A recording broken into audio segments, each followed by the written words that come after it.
કોઈએ સાચું જ કીધું છે, માતેમાં બીજા બધા વગાડ્યાને વા. આ દુનિયામાં સાચે માં જેવું કોઈ નથી અને માથી ઉપર કોઈ નથી. એટલે જ તો ભગવાન પણ માતાને પહેલા ઉપર દરજ્જો આપે છે, અવ્વલ દરજ્જો માતાને આપે છે. Mummy, I have no words to express my feelings for you. I love you so much. I love you a lot. Thank you for everything. તમે અત્યાર સુધી મારા માટે બહુ જ કર્યું અને તમારું ઋણ તો કોઈ દિવસ નહીં ચૂકવી શકું. ભગવાન પણ માતાજીનું ઋણ નથી ચૂકવી શકા, તો હું કેવી રીતના ચૂકવું?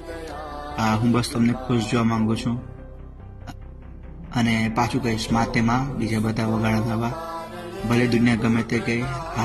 I really love you. Many happy returns of the day. Happy birthday. Happy birthday, mummy. I love you so much.